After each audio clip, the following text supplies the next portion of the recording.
ربیع الاول شریف کا یہ مبارک مہینہ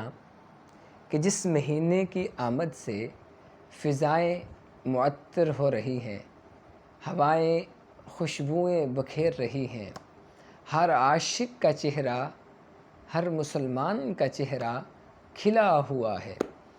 گویا طلع البدر علینا کی وہ مبارک صدائیں آج بھی دلوں کو مسرور کر رہی ہیں، غموں کو دور کر رہی ہیں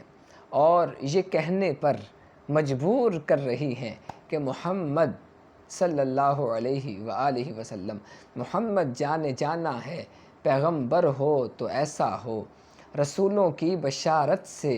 مبشر ہو تو ایسا ہو، امر توقیر کا سب کو مؤکر ہو تو ایسا ہو، کیا ہم کو غلام ان کا مقدر ہو تو ایسا ہو۔ احباب ذی وقار، یہ اللہ رب العزت کا بڑا خاص کرم ہے، بڑی خاص عنایت اور بڑی خاص اللہ رب العزت کی مہربانی ہے کہ اللہ تبارک و تعالی نے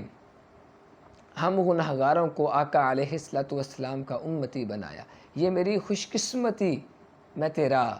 امتی۔ ضرورت اس امر کی ہے میرے پیارے مسلمان بھائیوں کہ ہم عملاً پیارے آقا صلی اللہ علیہ وآلہ وسلم کے غلام بنیں۔ دعووں کی حد تک، کہنے کی حد تک، نعروں کی حد تک تو ہم اب تک غلام بنتے آ رہے ہیں، لیکن اب ضرورت اس بات کی ہے کہ ہم عملی طور پر آقا کریم صلی اللہ علیہ وآلہ وسلم کی غلامی کو اپنائیں۔ جب تک امت عملاً آپ صلی اللہ علیہ وآلہ وسلم کے ساتھ محبت کرتی رہی تو امت کو عروج حاصل رہا، اور جب سے امت نے در مصطفیٰ کو چھوڑ دیا، دامن مصطفیٰ کو چھوڑ دیا، رسوائی امت کا مقدر ہو گئی۔ وہ کیا خوب لکھا کسی نے کہ چھوڑ کے آپ کا دامن رحمت آقا ہم سے بھول ہوئی، کھو دی اپنی قدر و قیمت آقا ہم سے بھول ہوئی، دیکھ ہماری آنکھ مچولی اپنا سینہ اپنی گھولی، بھول گئے ہم درس اخوت آقا ہم سے